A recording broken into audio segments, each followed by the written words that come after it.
Bueno, buenas tardes, hermanos. Dios les bendiga. Estoy aquí con el hermano Álvaro y también mi hermano Mike. Pues voy a dejar que se presenten los hermanos para que sepamos dónde están ministrando un poco de su historia. Entonces, hermano Mike, ¿de dónde viene usted?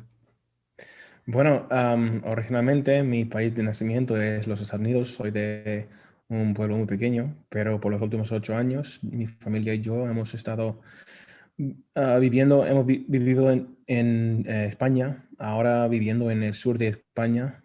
Soy pastor de la Iglesia Oasis Internacional aquí en Sevilla. Y ya, eso es lo que estamos haciendo. Muy bien, muy bien. Y hermano Álvaro, pues mi iglesia ya te conoce, pero para los hermanos que no te conozcan, también ahora los hermanos de España, para que te conozcan todos, muy bien. Pues ¿quién eres, de dónde eres y qué estás haciendo ahorita? Es una bendición estar compartiendo este tiempo con ustedes y a Brandon le conocí en la universidad en donde estudiamos juntos, en la Universidad Cristiana de las Américas y estudié ahí teología. Tengo ya algunos años sirviendo como pastor asistente en la Iglesia Bautista Nueva Vida, aquí en el municipio de Juárez, en Nuevo León. Actualmente estoy por terminar una maestría en teología también y ha sido una bendición que el Señor nos ha dado este tiempo. Amén. Bueno, el tema de nuestras preguntas, este tiempo de preguntas y respuestas, esta plática hoy Ujú. es el legalismo y es un tema muy importante en la iglesia para que todos estemos enterados y sepamos pues cómo es, cómo afecta a la iglesia. Pero primero, antes de comenzar la plática, tenemos que definir lo que es el legalismo. Entonces, ¿cómo definimos este término que también usamos la palabra fariseísmo para referirnos a la misma mentalidad que afecta a la iglesia? ¿Cómo definimos el legalismo o el fariseísmo? Bueno, claro que, pues, típicamente la definición más común ha sido de pillar, agregar quehaceres o tareas para la salvación. Eso es la definición más básica que yo he conocido en la iglesia, en que en vez de confiar solamente en Jesús y su obra perfecta que cumplió, confían en esto, o confían en esto más otra cosa que depende de ti, depende de seres humanos. Y bueno, el legalismo lo entendemos como más requisitos para la salvación, pero también se refiere a otra cosa o implica algo Ujú. más. ¿Cómo podemos definir? Porque hay dos términos o dos Claro. legalismos, por decirlo así. ¿Cómo podríamos, digamos, todos los hermanos que creemos que la salvación es por la fe solamente en Ujú. Jesucristo, por la gracia de Dios? ¿Cómo podemos definir nosotros el legalismo, por ejemplo, entre los mismos hermanos que confiesan una fe sana? Claro, pues bueno, para clarificar que sí, el legalismo existe en la justificación de los santos que piensan que tiene que añadir más que a la obra de Jesús, pero también existe en nuestra santificación. La gente piensa que Jesús, el Evangelio de Jesús no es suficiente para santificarme. Yo tengo que ponerme pilas, como decimos aquí en España, y trabajar fuerte para lograr el honor y favor de Dios. Lo que Cristo cumplió no es suficiente para mantenerme en el favor de Dios. Sí tengo mi justificación como hijo de Dios, pero fuera de eso, Dios no es muy paciente conmigo, siempre está enfadado conmigo, lejos de mí, y tengo que probar que merezco su amor. Sí. Sí, Álvaro, algo. Precisamente estaba pensando en esta eh, cuestión que normalmente pensamos con el legalismo, que muchas veces tiene una relación con la salvación y en Ujú. muchos casos, por desgracia, sí tiene que ver con la salvación. Pero como bien afirmaba nuestro hermano Mike, el legalismo no solo afecta la salvación, sino también afecta nuestra santificación. Y parte de este proceso, como lo mencionábamos anteriormente, escuchaba que el fariseísmo o legalismo, como lo queramos llamar, se basa en a través de la obediencia ganar el favor de Dios, ya sea para salvación o para santificación. Y creo que esta es la parte que debemos de entender. A través de las leyes, a través de las normas, a través de la obediencia, buscamos obtener el favor de Dios o coloquialmente decimos, ¿verdad? Poner la mano detrás para forzar a Dios a que haga lo que yo quiero o lo que yo deseo. Tal vez no lo decimos así ni lo pensamos así, pero con este actuar es lo que reflejamos. Sí. Y bueno, hemos definido el legalismo en la palabra de Dios, donde encontramos ejemplos de esta mentalidad legalista o ejemplos de personas que se adhieren a un sistema legalista. Pues bueno, justo, bueno, que mi ordenador no me está sirviendo bien. Bueno, Jesús, por ejemplo, tuve palabra muy fuerte, creo que está en Mateo 15, 8 y 9, cuando dijo a, a los fariseos, los religiosos, líderes religiosos del día, que esta gente me honran con sus labios, pero sus corazones están lejos de mí. En vano me adoran, pero enseñan las tradiciones de hombre como si fuesen doctrinas. Es el ejemplo que me sale ahora mismo. Sí. Entonces, por ejemplo, los fariseos se creían justos no porque ellos tenían fe en el Señor, no porque tenían una Ujú. relación con el Señor personal, sino porque ellos seguían unas reglas y no solamente reglas bíblicas, sino reglas que ellos mismos habían inventado. Y en base a Ujú. esas reglas también juzgaban a los demás, ¿verdad? No, Álvaro, ¿tienes algo que aportar también, va? Precisamente estaba pensando en este ejemplo que, como bien mencionaba nuestro hermano Mike, es duro ese ejemplo, ¿verdad?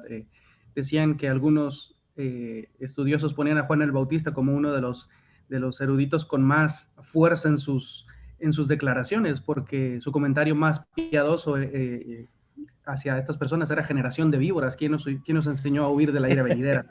Yeah. Es tremendo. Pero precisamente pensando en esto, en los evangelios, recordaba y siempre viene a mi cabeza este ejemplo de Lucas, en donde el capítulo 18 se trata no solamente de una serie de narrativas, de parábolas que nos enseñan verdades espirituales clave para entender el evangelio, sino que precisamente en el versículo número 9 comienza una narrativa, una parábola que describe perfectamente lo que es el comportamiento de un fariseo. Conocemos bien esta historia, ¿verdad? Donde está el fariseo de pie orando y diciendo, Dios, te doy gracias porque no soy como todos los hombres, ¿verdad? Ladrones, injustos, adúlteros, bla, bla, bla. Ujú. Y como este Ujú. publicano que está aquí. Y el publicano estaba más de lejos, ni siquiera alzando los ojos. Y esta aflicción, no solamente de espíritu, sino también corporal, diciendo, Señor, ten misericordia de mí, sé propicio a mí, que soy pecador. Y ahí vemos este contraste. Entonces, creo que esta es la definición visible de lo que podría ser el legalismo en su máximo esplendor. Soy justificado por la gracia de Dios y eso me da poder por encima de los demás. Y al no tener, si tú no tienes este poder, si tú no eres de mi mismo grupo, entonces tú no estás al nivel, tú eres ese publicano que está allá pidiendo a Dios misericordia mientras yo estoy dando gracias porque no tengo los pecados que tú estás cometiendo. Y parte de esto es clave de la definición del fariseísmo y de cómo entendemos el legalismo. Wow. Exactamente. Sí, sí, bueno, en el Nuevo Testamento, cuando el Señor Jesucristo confronta a los fariseos, notamos muchas veces, como dijeron ustedes, que Él les habla fuerte y les dice generación de víboras. Él confronta ciertos pecados, por ejemplo, una falta de misericordia, de amor por el Señor. Y el Señor Jesucristo revela que a pesar de que ellos se acoplaban al reglamento de los fariseos, ¿verdad? A pesar de aparentar una religión, que ellos al final, con todo lo que hacían públicamente, no conocían al Señor. De hecho, el publicano, como decía el Señor Jesucristo en ese pasaje en Lucas, pues, tenía una fe más sincera y salvadora que el fariseo. Entonces, eso quiere decir que es posible nosotros participar, entrarle con ganas a la religión y todavía ser perdidos o estar perdidos. Ya, bueno, pues sí. Mira Judas. Sí, Es muy posible adaptar un estilo de vida que por la superficie parece muy moral, parece muy bueno. Este estilo de vida dependiente de tu cultura, de tu trasfondo, de tu medio, bueno, el ambiente tuyo en que estás viviendo y estás cumpliendo las normas, expectativas que los demás tienen de ti, pero por dentro sigue con tu corazón pecaminoso, con los pecados menos visibles, como Jesús dijo a estos fariseos, que sois como tumbas, sepulcros blanqueados, por fuera totalmente blanqueado, pero por dentro lleno de la muerte. Mm, y eso sí es posible y se revela, bueno, yo opino, eso es mi opinión, eso no es bíblico, que se va. Se revela este estilo de vida de que estamos mencionando en las varias catástrofes. ¿Cómo se dice esto? Se me ha olvidado la palabra.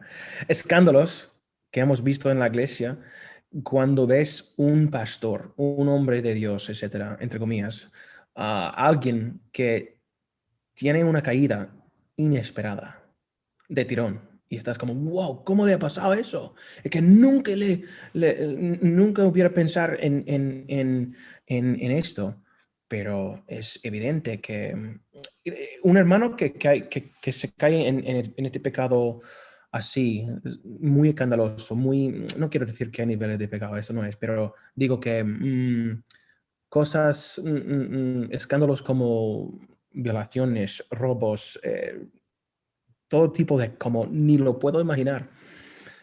Él no se despierta por la mañana y de tirón dice, bueno, voy a cometer adulterio hoy. Eso no le pasa. Pasito por pasito, poco a poco, él llega descuidando su corazón, ¿ok? Y enfocándose en lo de fuera del vaso sin prestar atención a lo que está dentro. Y esto se va a manifestar, sí o sí, en tiempo largo o corto, no sé, pero nadie puede vivir una vida así, doble cara, doble vida. Va a manifestar las profundidades de su corazón. Por eso Cristo siempre se enfocaba en los corazones de la gente y reservó su palabra más fuerte para los religiosos del día, que tenía todo alineado, todo bien, todos los tic, tic, tic, tic, tic en las cajitas. Y pasó, como ha dicho, del publicano, hermano Álvaro. Él salió del templo, volvió a su casa más cerca a Dios que el fariseo. Sí, creo que parte de esto es el engaño que ofrece. Y no solamente, otra vez, estamos enfocando un tema, ¿no? Que es el fariseísmo o el legalismo, pero muchas veces así es el pecado. Y de hecho, el pecado lo que provee es una satisfacción inmediata, pero una condena eterna de pesar, de culpa, de remordimiento. Y como decía hermano, muchas veces no es, hoy me levanté con ganas de hacer esto, no, sino que simplemente es una debacle espiritual. Y yo no me imagino al fariseo pensando esa mañana, voy a levantarme y voy a llegar al templo a orar a Dios y decir que este está peor que yo. No quiero pensar que así no sucede, pero precisamente recordaba también en Santiago lo que dice ahí en la escritura, que una fuente no puede echar agua dulce ni amarga. Entonces, esto a mí me impacta en sobremanera, porque ¿cómo es posible que de una fuente de que sale, que fluye el agua de vida eterna, por ejemplo, aquellos que comunican el mensaje de Dios, por sus adentros explicase a través de malas obras, no sé, es inconcebible para muchos de nosotros poder pensar que esto llegue a pasar. Y yo creo que siempre deberíamos de estar pendientes y precisamente pensando en esto, lo que dice Santiago en su primer capítulo, que no seamos tan banales que, como lo dice el ejemplo, ¿verdad? Se mira en el espejo cómo es y a los 5 minutos ya olvidó su manera de ver las cosas. Y esto es crucial porque, como lo dice, ¿verdad? El pasaje, sed hacedores de la palabra y no tan solamente oidores, engañándonos a nosotros mismos. Y esto es crucial. Esto es algo que debemos de taladrar en nuestro corazón y ponerlo, cual Lutero, clavando las 95 tesis en nuestro corazón, recordarnos que debemos de ser hacedores de la palabra. Ujú. No es solamente una frase motivacional, ¿verdad? De que nosotros debemos de hacer las cosas de Dios. No, es una realidad en nuestra vida que debe imperar en nuestro corazón. El escuchar y ver la palabra nos debe de llevar a la acción. Y si esto no sucede, entonces es algo que debemos de preocuparnos. Y por eso es tan crucial hablar de estos temas. Sí. Yo creo que como ustedes han platicado, que una persona religiosa que cae en, no sé, un gran pecado, por decirlo así, que se haga público el asunto, él no se despertó un día diciéndose, bueno, voy a cometer tal pecado, sino que hay un procedimiento, hay como que un proceso de endurecimiento del corazón y él poco a poco como que se va cegando pues a su problema. Y yo creo que en parte se debe al mismo sistema que es el legalismo. Entonces nos lleva a la pregunta que yo quisiera preguntar: ¿cómo afecta el legalismo al mismo legalista? Y ustedes han usado un ejemplo súper bueno y es muy notario el ejemplo, pues, de muchos pastores que nosotros hemos visto últimamente, hasta teólogos que se han hecho muy famosos o defendiendo la fe o predicando en diferentes lugares acerca de temas que sí han sido eh, pues útiles para la iglesia. Yo pienso en diferentes teólogos últimamente que han pues sido reconocidos por su sabiduría, pero em, el legalismo, y no quiero tirar piedras tampoco porque no queremos entrar Claro. muy específicamente en esos casos, pero el legalismo, ¿cómo afecta al legalista? ¿Cómo es que una persona pueda llegar a ser tan conocida por su Mm. religión o por su sabiduría como cristiano y aún así llegar a caer así tan grandemente? ¿Cómo es ese procedimiento? Bueno, pues buena pregunta, ¿eh? Que por lo que yo he experimentado en mi propia vida y también los ejemplos bíblicos y otros ejemplos en mi alrededor, cuando estás viviendo en un mundo legalista en que te estás midiendo contra lo demás en vez de con Jesús, ¿sabes lo que quiero decir? Que estás comparándote con tu prójimo en vez de descansando en la suficiencia de Jesús. Dos cosas te pueden pasar. Si mires a tu izquierda y tu hermano o tu hermana están batallando contra tal cosa, X cosa, que tú lo tienes dominado, más o menos, tú te puedes llegar siendo súper orgulloso de ti, pensando que esa batalla era del año pasado. Ellos son novatos en la fe, muy verdes, y qué fuerte soy. Y sabemos lo que la Biblia dice. Creo que la Biblia dice mucho de orgullo, ¿no?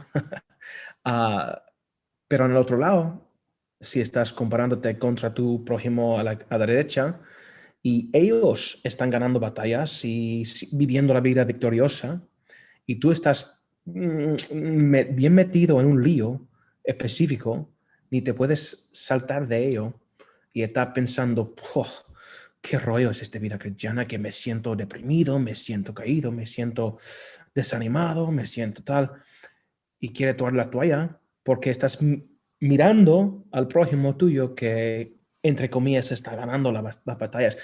En los dos ejemplos son equivocados porque no están mirando a Jesús y en su obra suficiente. Están mirando al hombre. Tiene una visión déjame decir la palabra, merece la pena decir antropocéntrico, hombre céntrico. Ayúdame, chicos. Sois profesores, ¿eh? Pues, Álvaro. Voy a, Sí. voy a Sí, buscármelo en es el un poquito. diccionario. Pero no tiene una vista, no tiene una cosmovisión cristocéntrico. Está mirando al hombre. Ya. Sí. Precisamente esta cosmovisión que bien menciona nuestro hermano Mike es, yo creo que el, el punto de discusión para muchos detalles de esta situación. Por, por una parte, si eres y esto es algo que a muchos nos ha pasado, tú consideras legalistas a otros, pero a ti no te ves como un legalista. Y esto es tan sencillo como ver los defectos de los demás y no ver los propios. Y precisamente esto es lo que la Escritura nos enseña a buscar. El Evangelio se necesita tanto para el que no es creyente como para el que es creyente. Porque yo necesito recordarme cada mañana que Dios me salvó y que por su gracia estoy en el camino de la santificación y que su gracia y su espíritu me van a dar las fuerzas para poder yo perseverar a través de las buenas obras que Dios preparó de antemano, Efesios 2:10, para que andemos en ellas. Es cierto, es real que el cristiano debe de andar en buenas obras. Esto nadie lo puede dudar, ni nadie lo puede debatir. Dios nos ha preparado de antemano para que anduviésemos en buenas obras. Esto es real. ¿Cuál es el problema? Que cuando las buenas obras se vuelven parte de mi poción, de mis elementos en la ecuación para llegar a la santificación en un efecto mayor que lo que es el Espíritu Santo y el poder de su palabra y recordarnos la obra de Cristo en la cruz, pues es obvio que es una catástrofe. Va hacia un lugar que no es el que Dios decide tener para nosotros. Pensaba en 1 Timoteo 4, donde dice que por hipocresía de mentirosos que teniendo cauterizada la conciencia prohibirán casarse y mandarán a abstenerse de alimentos que Dios creó para que con acción de gracias participasen de ellos los creyentes y los que han conocido la verdad. Esto es por una parte del que participa de cierta manera el cegarse a sí mismo y ver que lo que está delante de mis ojos está mal, porque ya está dentro cauterizado, porque ya no quiero ver yo que eso es bueno o que puede ser bueno, no, sino simplemente es una barrera, y esto lo hablaremos más adelante, yo creo, las barreras que hay entre la congregación, entre el pastor o entre el ministro, entre los ancianos, entre aquellos líderes y personas de liderazgo en la iglesia. Entonces, cuando vemos esta porción de la Escritura, debemos de ponernos a pensar. Decimos, bien, está bien, apuntamos hacia allá, ¿verdad? Y vemos hacia los demás. Pero es muy probable que principalmente el problema venga de nuestras vidas, de nuestra manera de concepción en cuanto a lo que es correcto y lo que no es correcto. Y precisamente ejemplificábamos con las dos partes que nuestro hermano Mike mencionó, ¿verdad? Los dos ejemplos es muy importante hacerlo notar. Efectivamente, y gracias por decir que la palabra que buscaba antes es antropocéntrico, una cosmovisión antropocéntrica. Disculpa, es que tuve que mirar mi diccionario. Pues no, efectivamente lo que dijiste y me encanta lo que dijiste de Colosenses, y veremos, vamos a ver este patrón.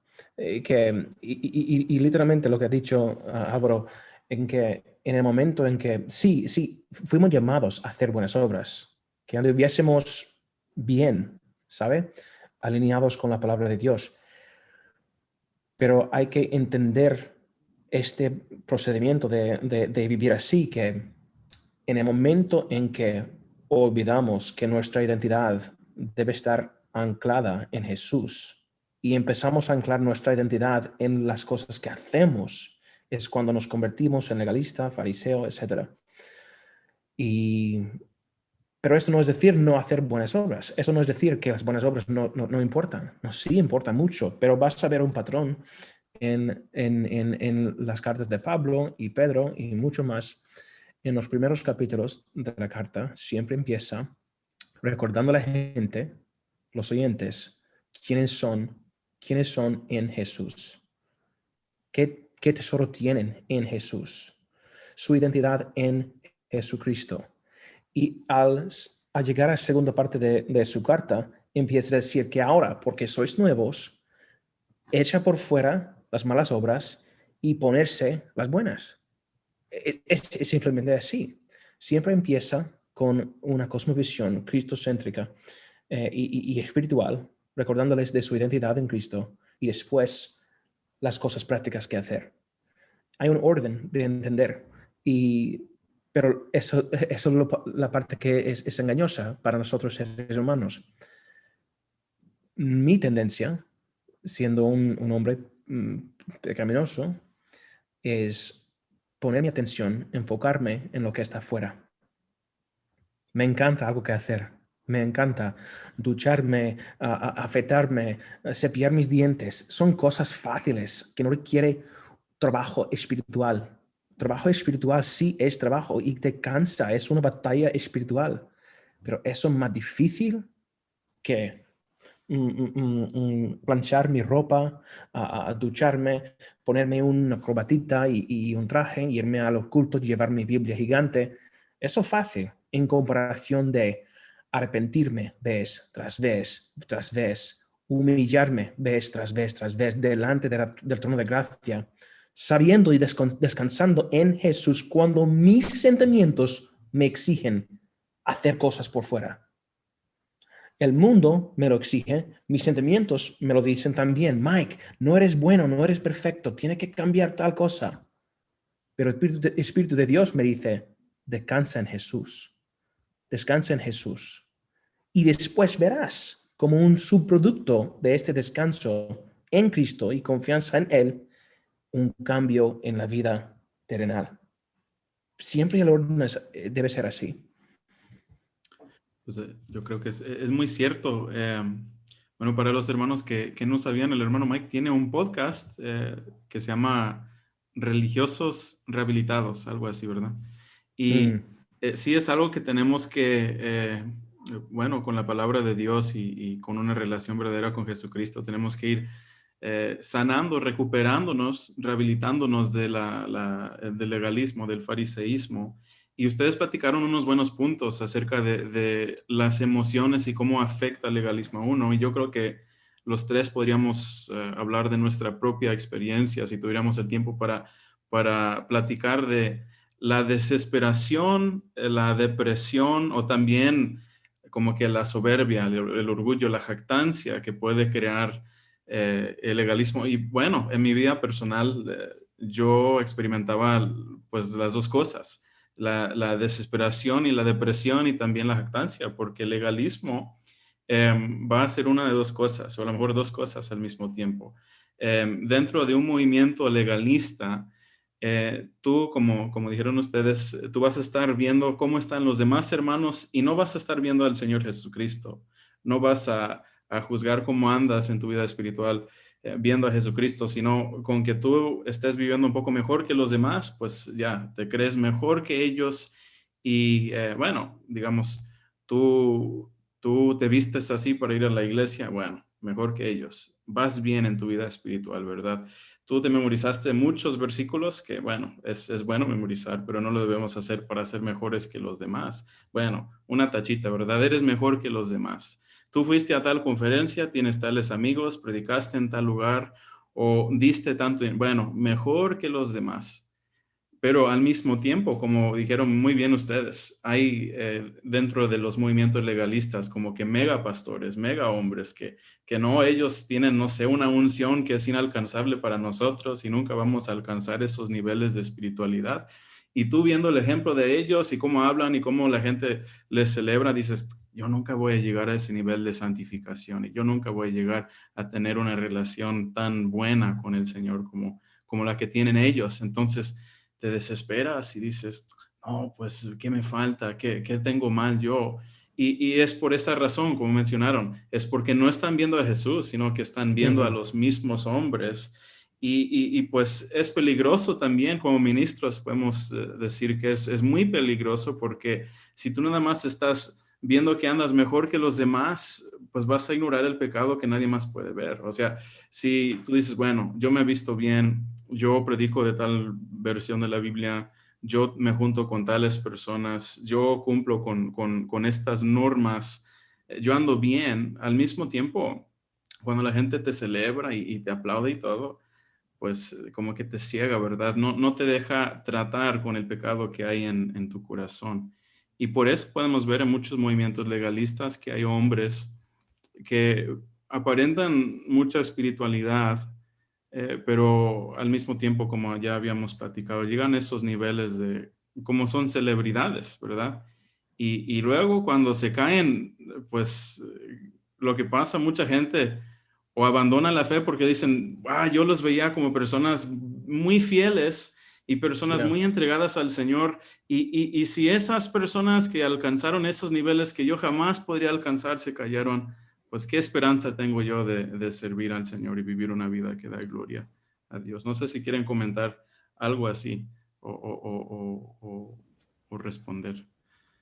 Ya, pues, hermanos, que siendo líderes espirituales, pastores, profesores, etcétera, da igual que la tendencia, y lo platicamos de esto en el culto del domingo pasado aquí, la tendencia es que la gente en la iglesia, y si eres tú un miembro de una iglesia, debes ser, y si eres un creyente, debes ser un miembro de una iglesia, debes tener un pastor o un equipo de pastores que te están cuidando.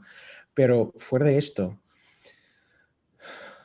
tiene que recordar que los pastores no son gente perfecta, sigue con sus corazones torpes, sus tendencias pecaminosas, y no debes, y no te miento, que hay predicadores y líderes y habladores de apologética, son buena gente y que son súper lista y bendecida en que Dios le ha dado muchos dones para comunicar la verdad de la Biblia, pero que no seamos engañados por la superficie de una vida muy usada por Dios. Porque por abajo de este uso que el Señor está haciendo, esta obra que el Señor está haciendo con esta persona, por abajo de eso es un ser humano que sigue con su cuerpo de carne, sigue con tentaciones, que no seamos enamorados como los superestrellas predicadores.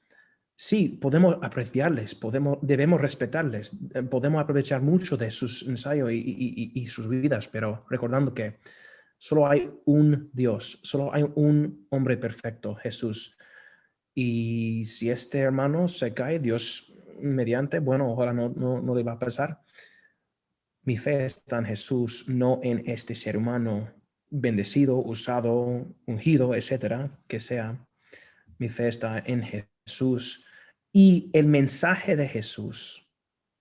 Las verdades bíblicas no cambian si los mensajeros se caen. Em, Mi perspectiva, ¿eh? Sí, pues hemos platicado de cómo el fariseísmo, el legalismo puede afectar a uno, ¿verdad? Espiritualmente hablando, nos puede cegar, es como que no nos deja ver que realmente necesitamos ser más como Jesucristo, no mejor que los demás, nos puede desesperar y deprimir. Así afecta a una sola persona, pero ¿cómo afecta a la iglesia? Hablo de la iglesia, la congregación, ¿cómo afecta a la iglesia general el legalismo? Creo que precisamente se podría resumir en algo que antes mencionaba, hermano Brandon, el éxtasis o la depresión, o un polo Ya, opuesto en este efectivamente. sentido. Y esto lo hablábamos antes, ¿verdad? De cómo Dios nos ha diseñado perfectamente y parte de esas características con las que nos ha diseñado es ser sociables. Dios nos ha diseñado con una estructura de sociabilidad entre nosotros. Queremos pertenecer a un grupo. Esto es parte de nuestro ser. Hay muchos que quieren estar solos, es cierto, pero la gran mayoría de nosotros tenemos la tendencia a pertenecer a un grupo. Y esto se ve en perspectiva de la pregunta de cómo afecta a la iglesia. Afecta muchísimo, porque como nosotros deseamos pertenecer o ser aceptados en un grupo o pertenecer a este canal de distribución, a este entorno que lo rodea toda, podría decirse, fama, podría decirse bienestar espiritual, no lo sé, ponle un nombre, ¿verdad? Pero como queremos pertenecer, o una de dos, o estoy en depresión, o no lo vamos a decir así, ¿verdad? Pero a niveles convenientes, ¿verdad? A niveles de los que se desarrollará cada persona, estará frustrado, estará deprimido, porque no está en ese nivel que quiere estar, porque ve al pastor de la mega iglesia y dice, puf, yo que soy pastor de la iglesia de fulanito de tal, en tal lugar, que tengo 10 personas, no soy nada. y aquel hombre que tiene 10,000 personas, que escribe libros y tal, y nuestra medida de éxito la medimos con números, y esto deja de ser cuantificable, porque lo que Dios decide y busca no es cantidades, busca una cualificación de seguidores de Jesús, de discípulos de Jesús. Y aunque sean 5 discípulos de Jesús en la ciudad de Reynosa, o 5 discípulos en Juárez, o 5 discípulos en España, o sean 10 millones, Dios es lo que busca, discípulos, verdaderos seguidores de Jesús. Y por esta tendencia que tenemos, y puede haber los dos polos, de sentirme yo bien porque no estoy, por mal porque no estoy, o bien porque estoy aquí. Y aquí es donde le damos otra vez la vuelta a la cadena, donde es el estar en este estatus, en el estar en este paradigma, me hace ocultar o no ver por mis pecados, por mis dificultades. Porque al estar yo en este estándar ya tengo una reputación, porque ya soy de un grupo, porque ya pertenezco a tal movimiento. Entonces, tú no perteneces a este movimiento por... qué mal cristiano eres y cosas por el estilo. Pero no quiero ahondar en ello porque muchas veces son cristianos que fielmente lo creen, que de verdad lo que están haciendo está bien. Y yo no digo en ningún momento que esté mal. Lo que pasa es que no podemos menospreciar a alguien porque pertenezca o no pertenezca, porque haga o no haga. Como leía precisamente en 2 de Timoteo 2, donde dice, tú pues, hijo mío, esfuérzate en la gracia que es en Cristo Jesús. Y aquí es una situación curiosa en el original, porque no está diciendo a Timoteo, ¿verdad? Una carta enfocada en destruir la falsa enseñanza contrastada con la sana escritura. No le dice, esfuérzate en el conocimiento que tienes, esfuérzate en lo que haces. No, lo que le dice es, básicamente lo que está diciendo es, déjate esforzar, déjate llevar, déjate conducir por la gracia que es en Cristo Jesús. Tú, el motivo, el propulsor, el catalizador de esta explosión espiritual es la gracia de Dios, es la gracia de Cristo Jesús encontrada en las Escrituras. No mi fuerza, no mi habilidad, no mis deseos, no mi grupo. Y cuando encontramos en esta premisa en nuestro corazón, si está mal enfocada, nos puede llevar o a la desesperación, en donde nos sentimos también como el salmista David, ¿verdad? Señor, me has dejado, me has apartado, ya no estoy contigo. O podemos estar en el éxtasis y pensando y creer que somos más que los demás, y volvemos otra vez al círculo vicioso de pecado, en donde mi posición determina mi bienestar espiritual. Y esto es importante mantenerlo en memoria. Pero Álvaro, mira, que si en nuestra prédica la énfasis está siempre en la gracia de Dios, la gente se van a desviar por cualquier lado, van a hacer lo que les dé la gana y ¿qué vamos a hacer como líderes en la iglesia? Claro, no es... La gracia de Dios es suficiente. Y cuando dejamos de pensar que Cristo es suficiente y que necesitan, otra vez, legalismo, fariseísmo, cuando necesitan de mí, cuando necesitan de mi palabra, de mi enseñanza, de mi personalidad, cuando incluimos un ingrediente en la ecuación que no es la suficiencia de Jesucristo y el poder de su palabra a través de la gracia redentora de la cruz, si olvidamos este magnífico detalle, nuestra ecuación, sea predicación, sea oración, sea lo que sea, está totalmente desbalanceada. Y esto lo hemos visto en incontables ocasiones desde el Nuevo Testamento.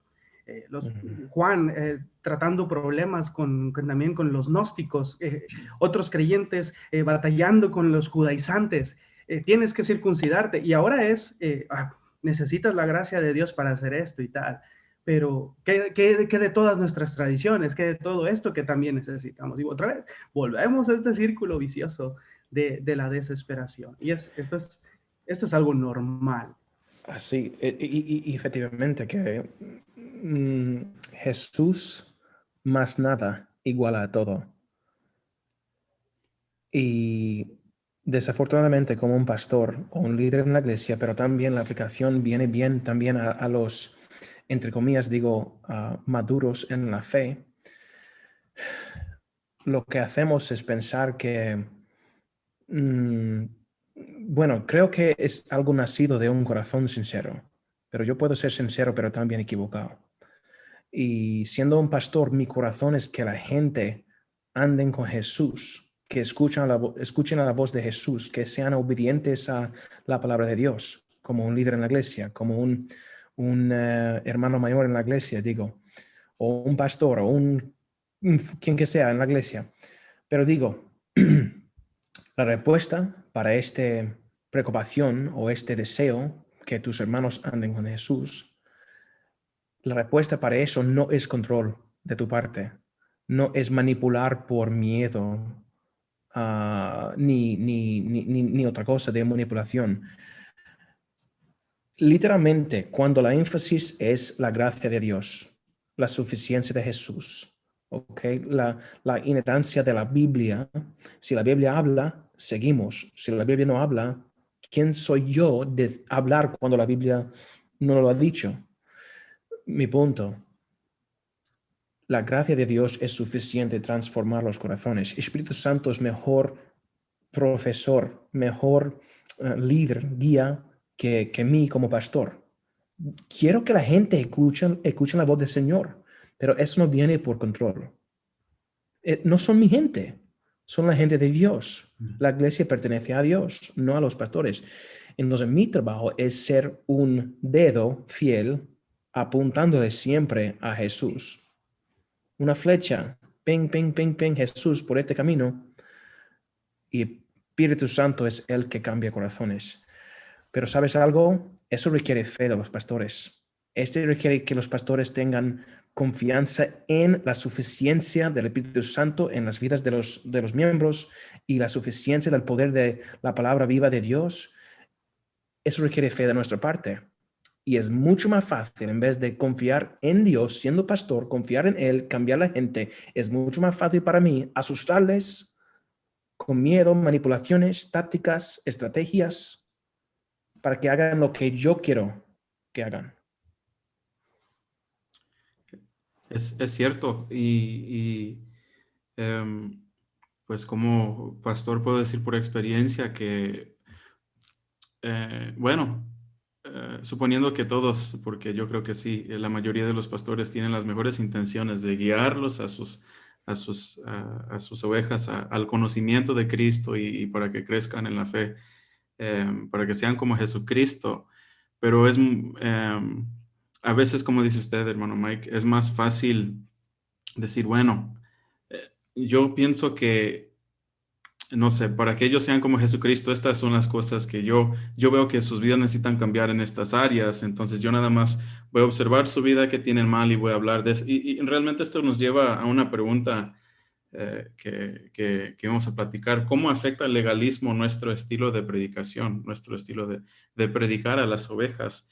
Y pues nosotros a veces como pastores, a lo mejor sentimos que somos más sabios que el Señor o por la impaciencia vemos que las ovejas no crecen o no llegan a, pues, a ser tan espirituales en el tiempo que nosotros quisiéramos. Entonces decimos, bueno, eh, es muy fácil nada más hablar de esto y decir, bueno, haz esto, haz esto, haz esto y así.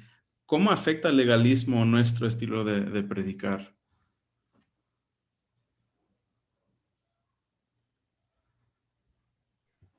Yo no sé, tengo que pensarlo, ¿eh? Ajá. Yo quería hablar al último, pero esto es un tema que a mí en lo particular lo he vivido en carne propia y precisamente por una premisa muy similar a esto, decidí estudiar lo que estoy estudiando. Es una maestría en teología, sí, pero con énfasis en la predicación expositiva. Uh-huh. Y para mí ha sido una luz y una noche.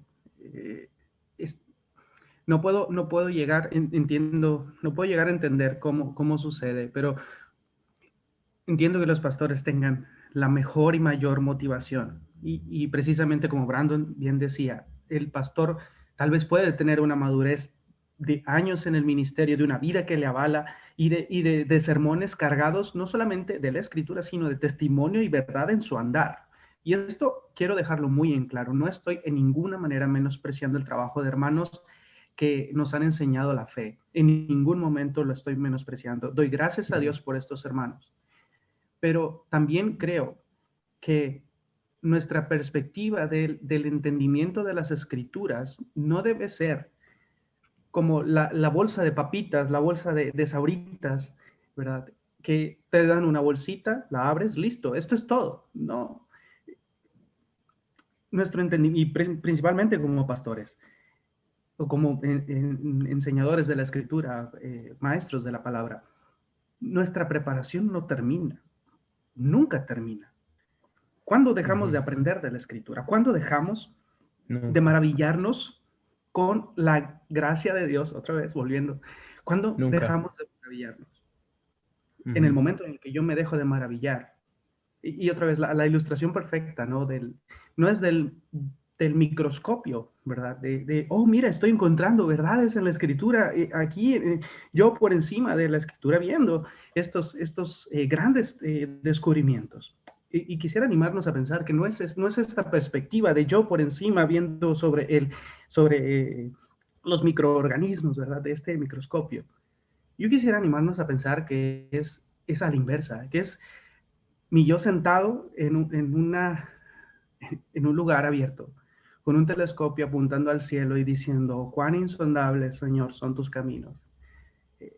Maravillarnos en la gracia de Dios, y yo soy el pequeño y mi Señor es el eterno.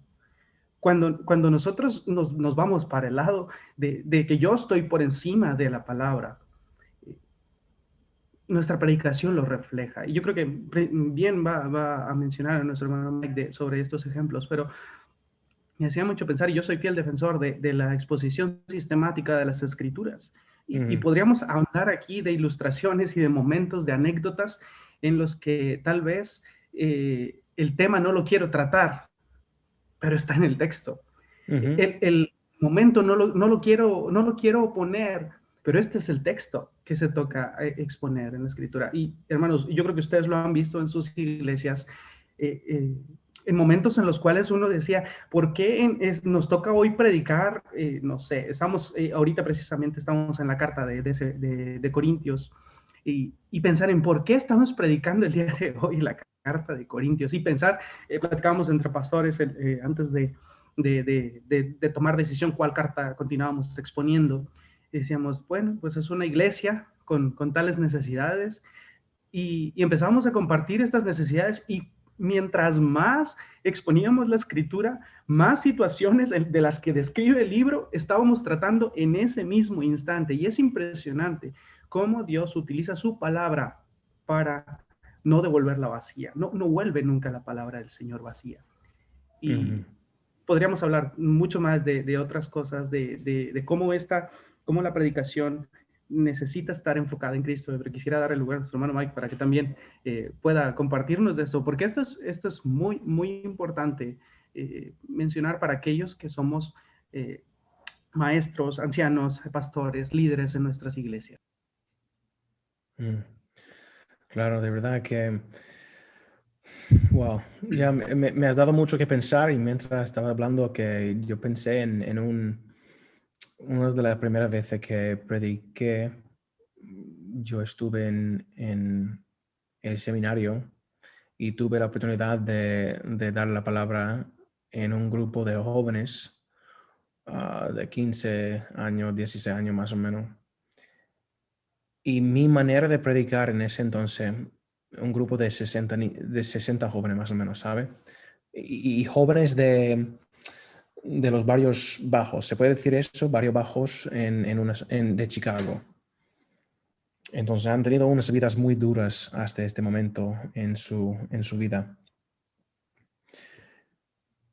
Y mi manera de predicar era lleno de orgullo propio de mí, ¿sabe?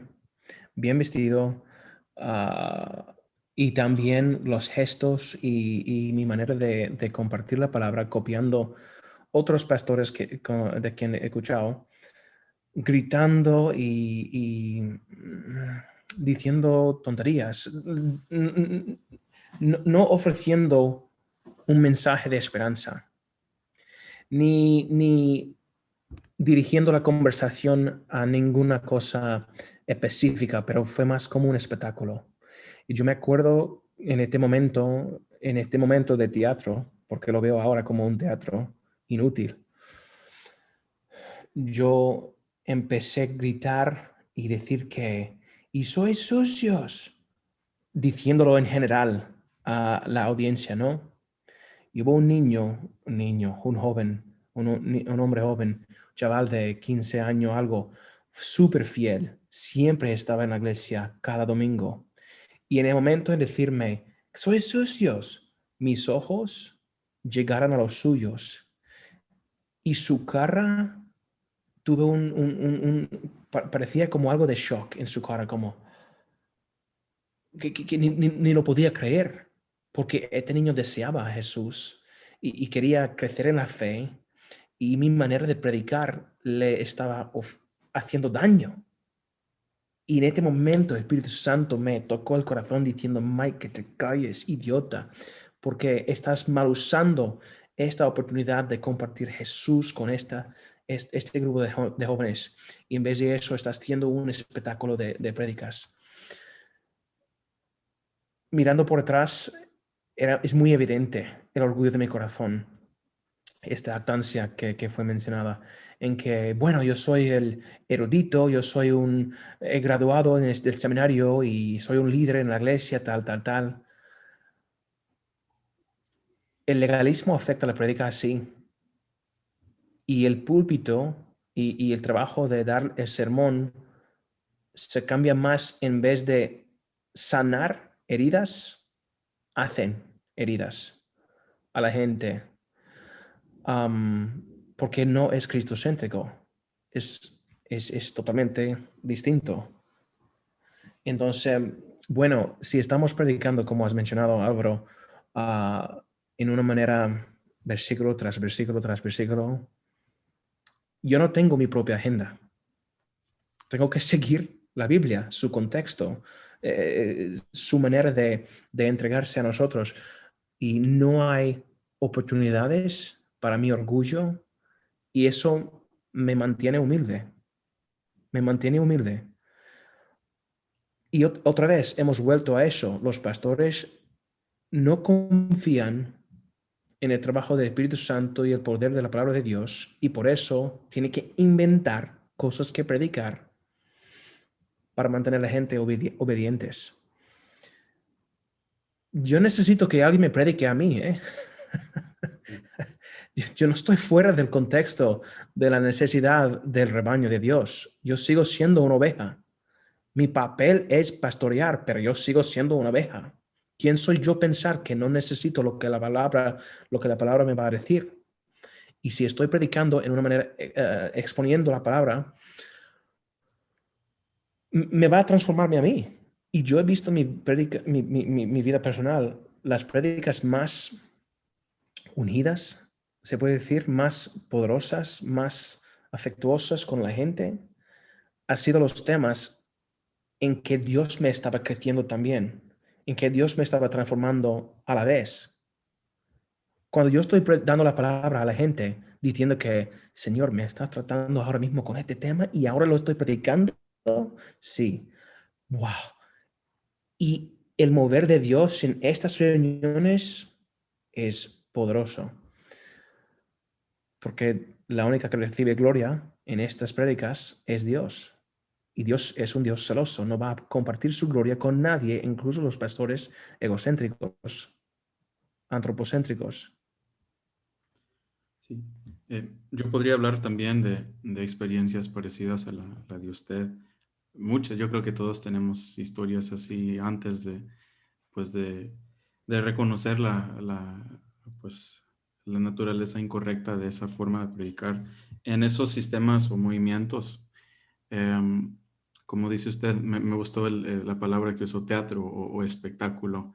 Como hay ciertas expectativas para los pastores, o sea, la misma gente en esos movimientos, no todos, pero mucha gente como que llega a la iglesia con comezón de oír y nada más quieren escuchar lo que quieren escuchar, y hay ciertos temas que se deben tocar siempre, ¿verdad? Yo me acuerdo de joven iba a ciertas reuniones y yo sabía que siempre iban a hablar de, no sé, uno de 5 temas. A lo mejor un buen sermón para mí tendría los 5 puntos pues de legalismo, ¿va? Se habla de los 5 puntos del calvinismo, pero los 5 puntos de legalismo, que sería, no sé, llevar falda, llevar corbata, diezmar, misiones y ganar almas, ¿va? Son los 5 puntos del legalismo. Y Wow, claro, qué bueno. ajá, hay diferentes, obvio, no solo en la iglesia bautista hay legalismo, sino fuera de la iglesia bautista puedes ir a Sí, una sí, iglesia carismática y van a hablar da solo igual. del Ya. Espíritu Santo y solo de las diferentes Ujú. manifestaciones del Espíritu Santo. Cada denominación tiene su forma de legalismo, otras denominaciones son por definición legalistas, pero el hermano Álvaro tiene toda la razón, usted también, que la diferencia es que nosotros cuando predicamos la palabra de Dios queremos que la palabra sea la que habla, no nosotros, ¿verdad? Queremos que Dios sea el que habla y no queremos abusar de las escrituras, porque es muy fácil también, aún en la predicación expositivas, o bueno, algo expositiva. Es muy fácil decir, bueno, yo tengo este pasaje que mi iglesia necesita y yo sé exponerlo bien, usar el contexto y todo, y yo sé que mi iglesia, pero hay algo muy sano, como dice el hermano Álvaro, en llevar un estudio y un seguimiento de toda una epístola, porque no somos más sabios que el Señor. El Espíritu Ujú. Santo que inspiró las escrituras, pues Él es el que va a obrar, y como dice usted el hermano, eh, eh, los sermones más poderosos casi siempre suelen ser los que nos han afectado a nosotros más y que nos han edificado y afectado personalmente más. Em, entonces, hermano Álvaro, ¿puedes explicar la diferencia entre un sermón temático y un sermón expositivo para los hermanos? Yo creo que parte de este entendimiento de por qué es necesaria la predicación expositiva no solo es en el nombre de lo que esto sucede. La predicación expositiva es un sistema en el cual se utilizan todas las herramientas posibles para compartir la escritura. Es decir, nos basamos en el lenguaje original haciendo un estudio exhaustivo de la escritura, de lo que dice el texto para los oyentes originales. Y otra vez, haciendo una aplicación certera, basados otra vez en lo que sucede en esta iglesia, pero que muchas veces impacta nuestra iglesia, en nuestra vida, y trasladamos esta verdad hacia nuestro contexto. Y este es nuestro trabajo como predicadores. Precisamente pensando en esto, hay sermones que son expositivos y sistemáticos, epistolares, etcétera, de narrativas, de secuencias de libros, etcétera. Pero en ocasiones también encontramos, y podemos ver, dependiendo del pasaje, hay sermones que son temáticos, pero son expositivos temáticos, en el sentido de que yo no digo Ujú. lo que quiero, sino que Ujú. basado en el contexto, basado en la escritura de lo que dice el pasaje, explico lo que dice este tema. Por ejemplo, cómo Ujú. se utiliza la palabra amor en el Antiguo Testamento. Y podríamos hablar de las relaciones que tiene el amor. Y esto es lo que dice la escritura.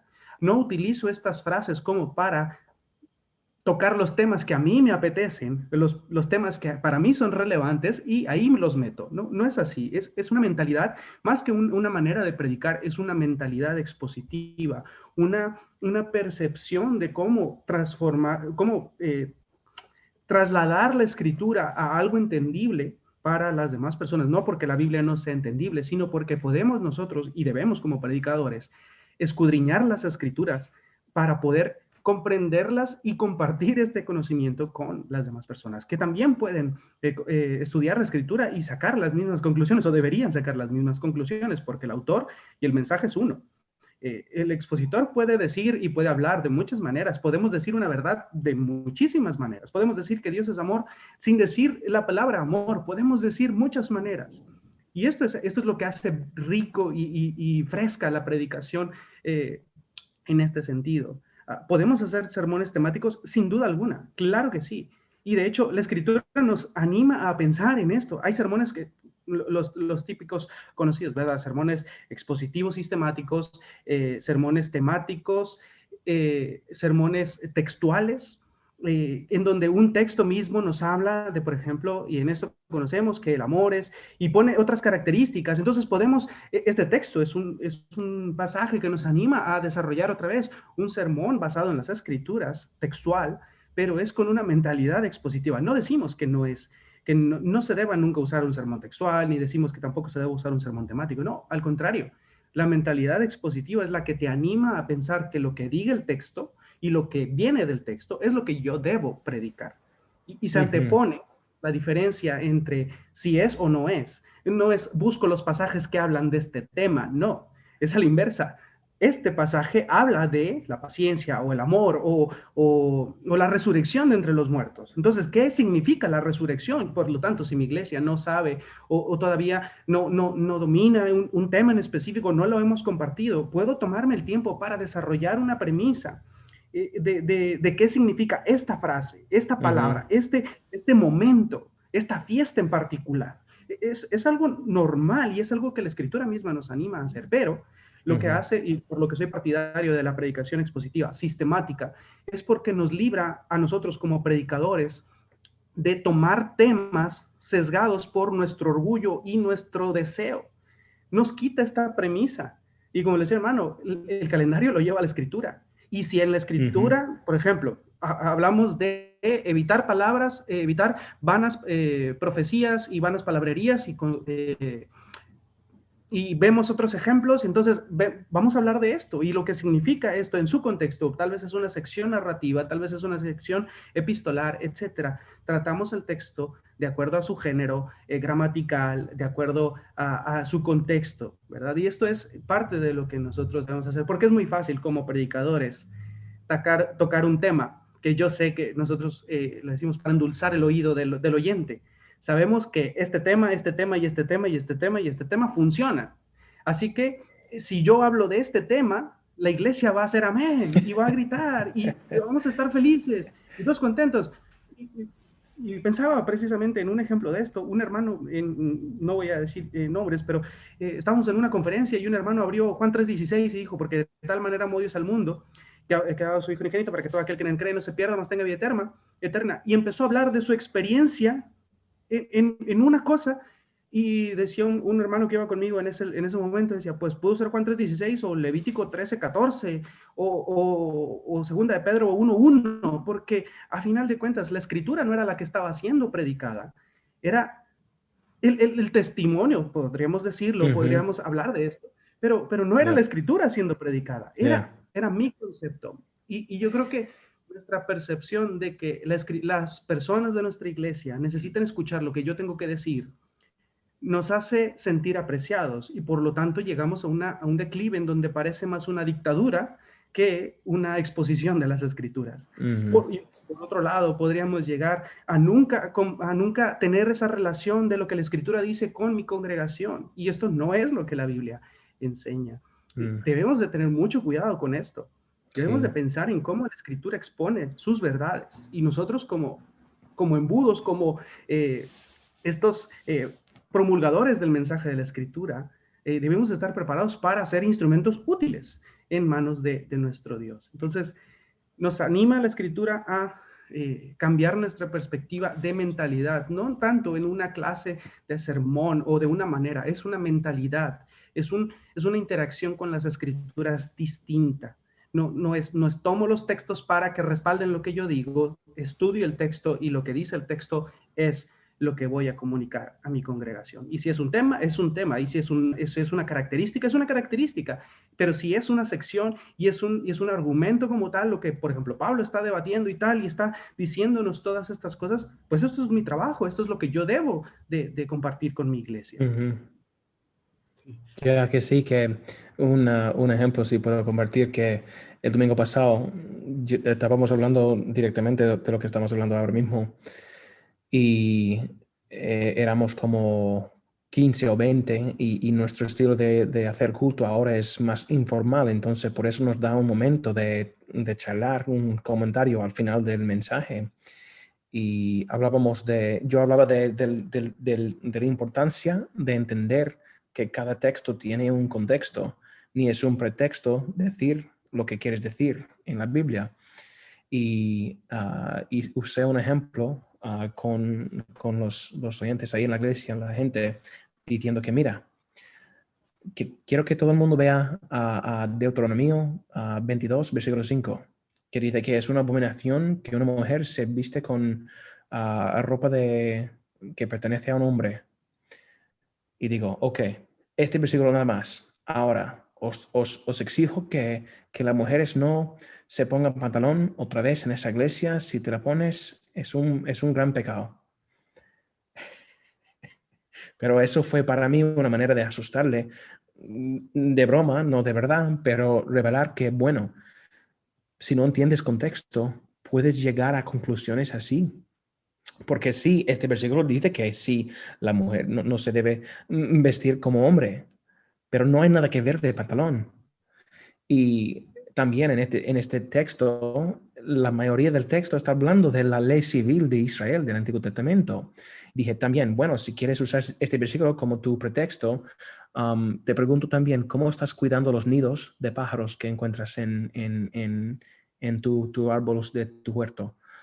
¿Cómo estás llevando ropa con tela mixta? ¿O cómo te estás llevando tu manto? ¿Está decorado precisamente como la Biblia dice? Y la gente como, ¿qué dice Mike? Eso es una locura. Digo, también, bueno, es mi punto.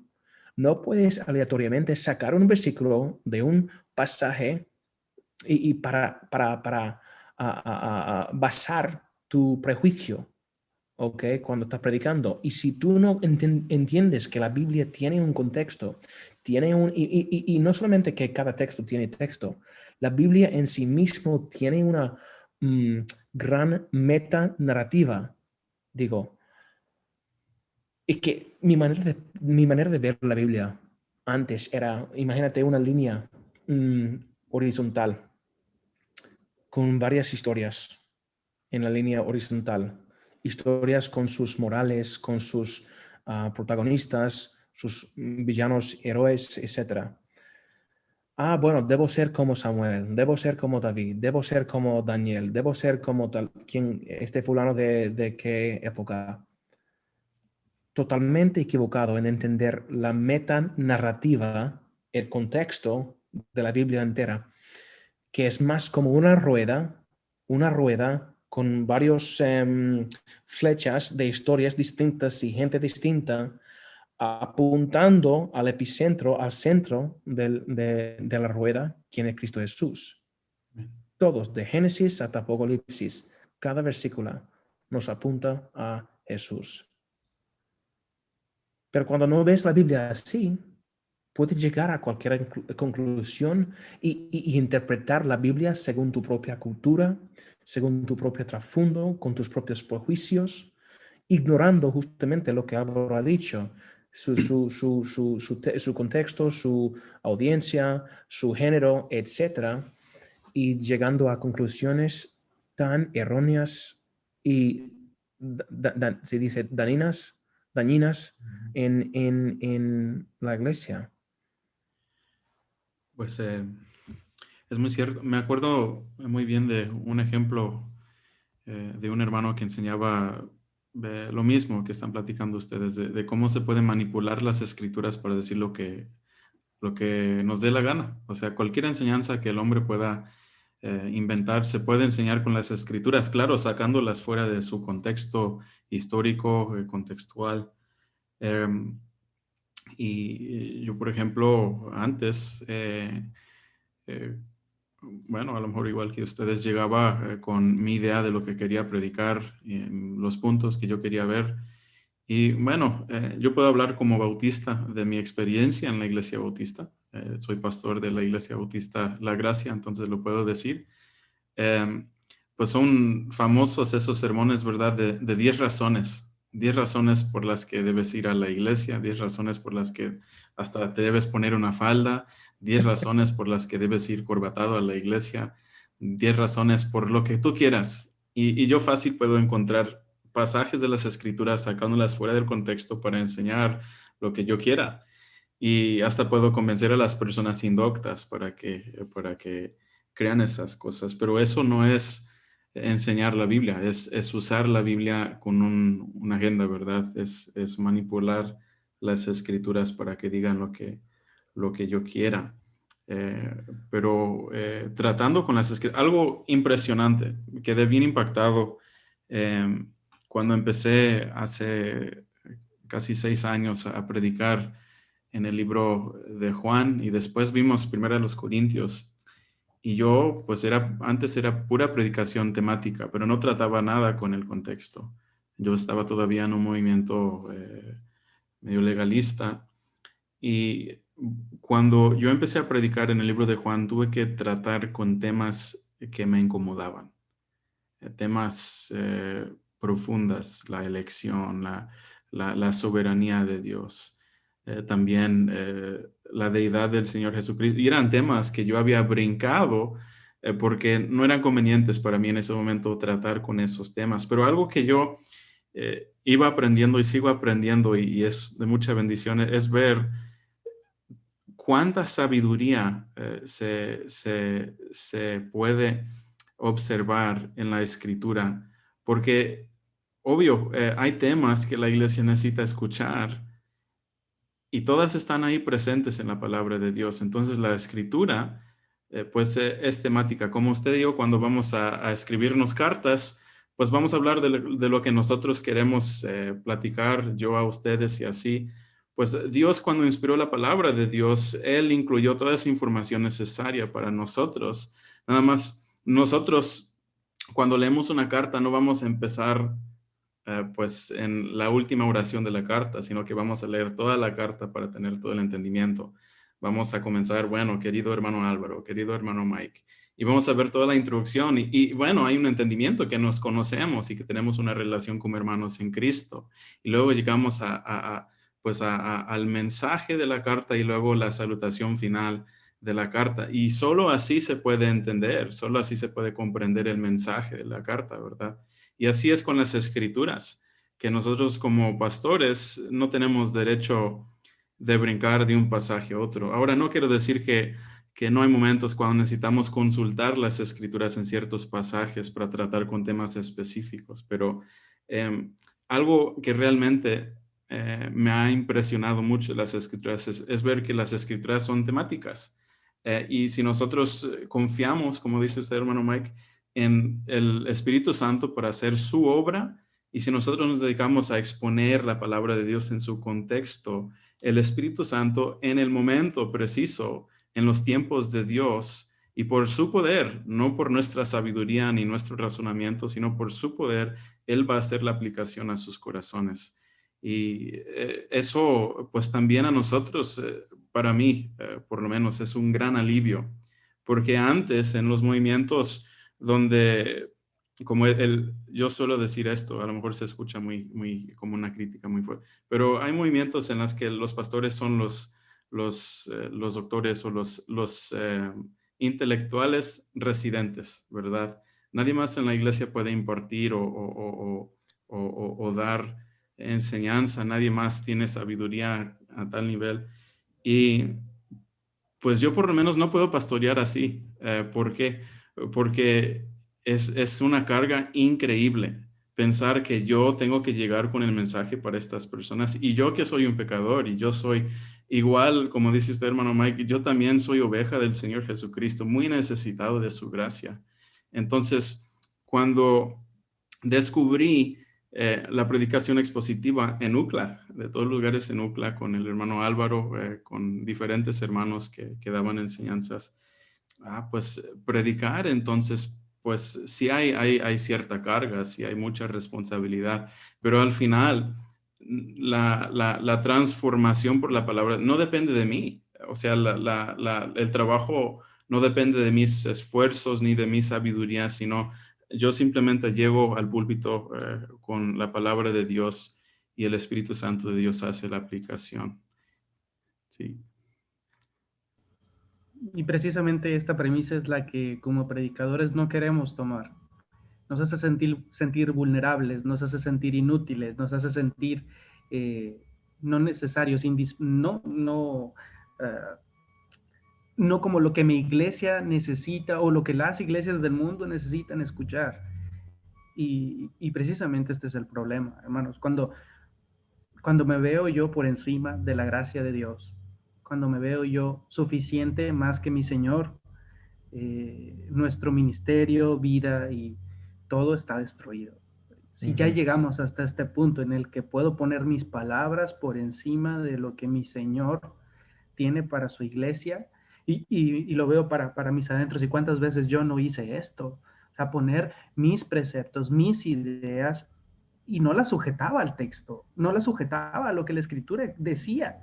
Y esto, hermanos, es necesario pensarlo, porque nos hace recordar que nosotros solo somos instrumentos, solo somos mayordomos, solo administramos. No somos el señor de la casa, no somos el señor de la grey, no somos absolutamente nada. Somos mensajeros de la gracia de Dios. Y lo que puede hacer que un corazón cambie no es mi habilidad con la palabra, ni tampoco mi preparación, ni tampoco mi carisma con los hermanos. El único que puede hacer algo en la vida de las personas es el Señor Jesucristo. Es su Espíritu transformando corazones y su gracia sustentando a los creyentes para vivir en santidad, porque sin Él nada somos. Y lo decía el hermano, ¿verdad?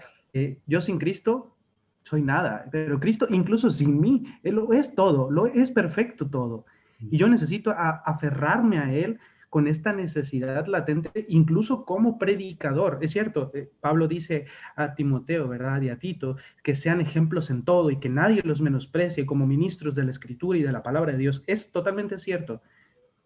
Pero Dios se encarga también de predicarnos a nosotros como ministros y como maestros de la Escritura. Y si dejamos de pensar que nosotros somos alumnos o somos receptores de ese mensaje que Dios tiene para nosotros, para nuestras vidas también, pues nuestras predicaciones lo van a reflejar. Y esto no solamente me voy a dar cuenta yo, se va a dar cuenta mi iglesia, se van a dar cuenta los hermanos en Cristo. Y ahí es donde, otra vez, volvemos a esta idea de la dictadura, donde yo soy el perfecto, el intocable, y nadie más puede hacerlo porque yo soy el que la iglesia necesita. Y yo creo que, hermanos, es a Cristo a quien la iglesia necesita. Es la gracia de Dios la que necesita estar en los corazones de los hermanos, porque sin ella no podremos nosotros continuar en esta vida creyente, en esta vida cristiana, perseverando en la gracia del Señor. Amén. Amén. Bien Pues dicho. una última pregunta porque se nos acaba el tiempo. ¿Cuál es la solución? Digamos, el legalismo afecta a la iglesia, afecta a la vida espiritual de uno, afecta la forma en la que predicamos. ¿Cómo podemos combatir el legalismo? ¿Qué deberíamos hacer? Hermanos, díganme, ¿cuál es la solución? Jesús. Bien. Bueno, es verdad, pero merece una explicación, ¿no? Hombre, que Dios tiene sus medidas de santificarnos y mantenernos humildes. Y para combatir el legalismo, yo hablando de mi propia experiencia, ¿ok? Y también, bueno, creo que hay ejemplos bíblicos de gente que batallaban contra el legalismo y cuando lo ves,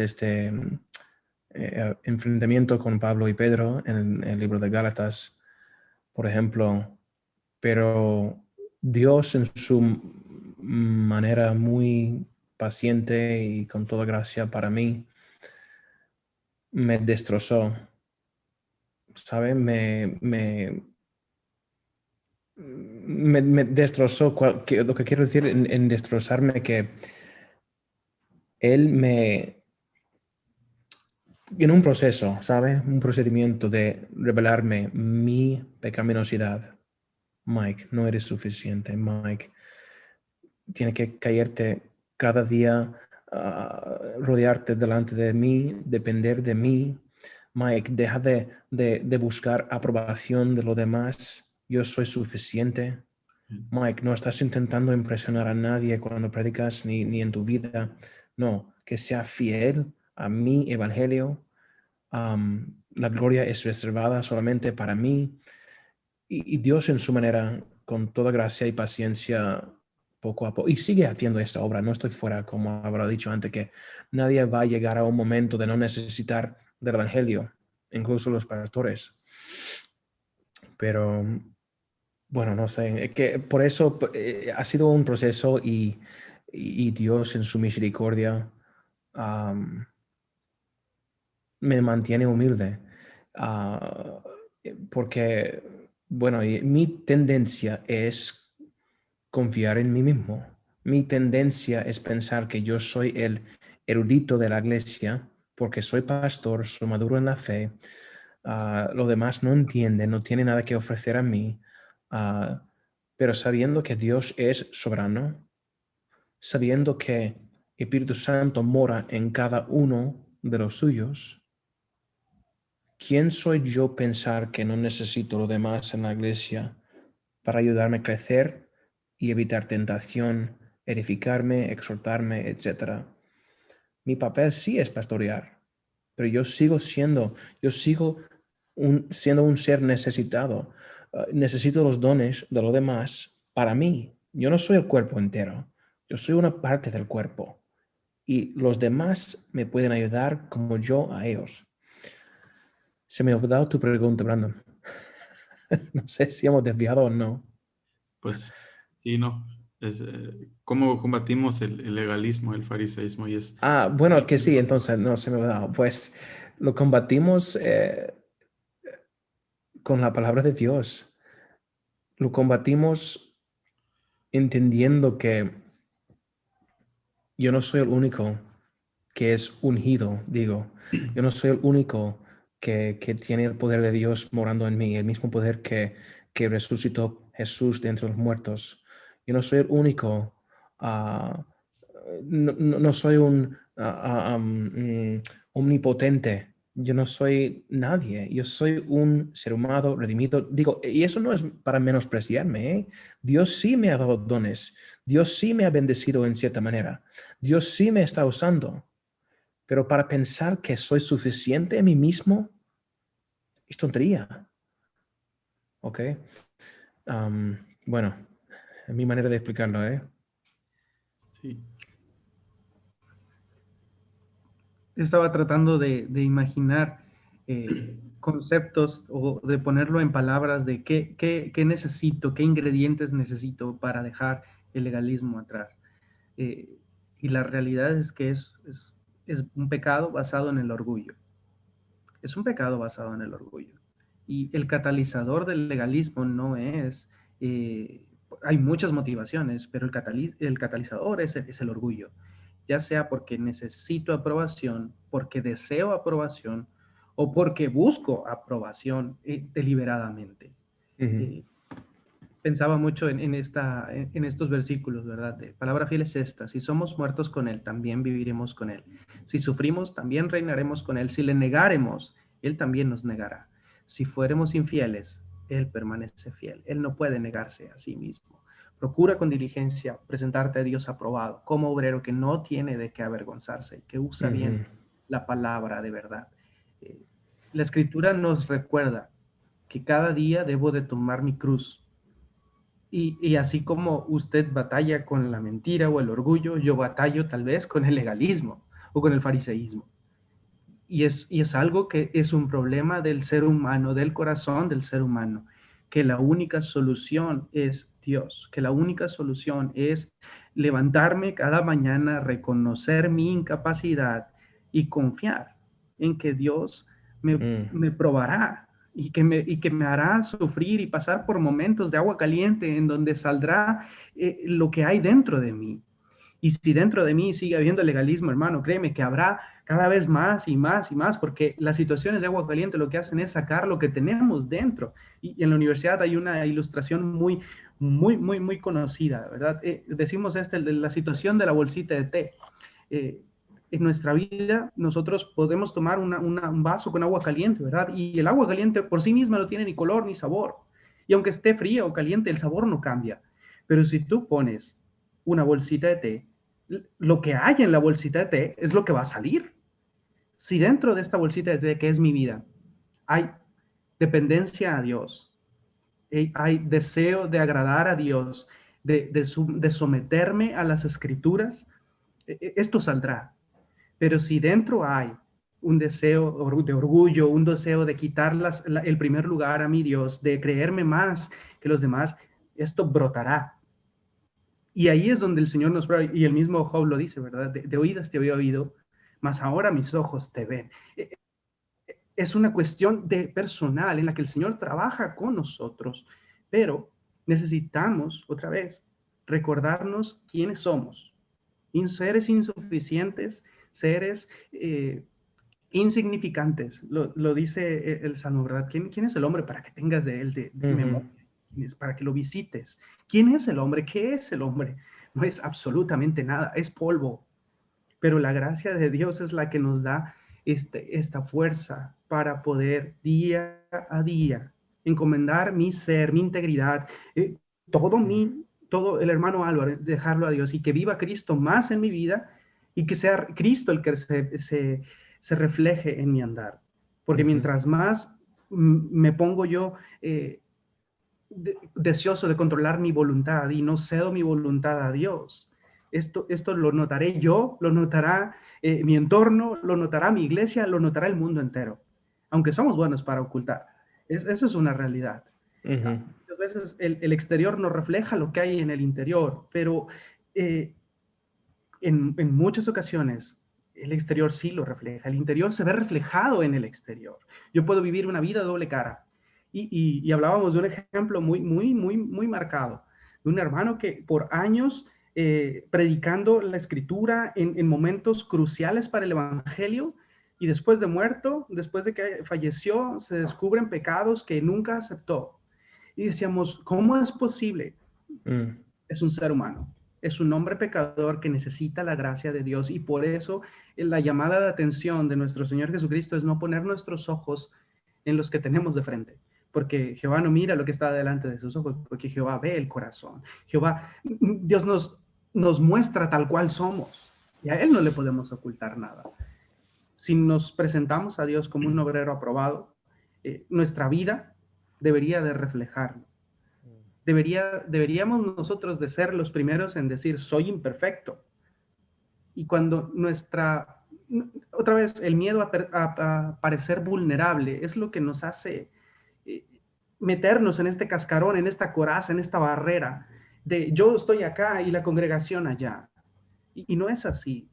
Tanto el hermano Brandon tiene preocupaciones, como el hermano Mike tiene pesares, como el hermano Álvaro tiene dolores. Y esta es una realidad.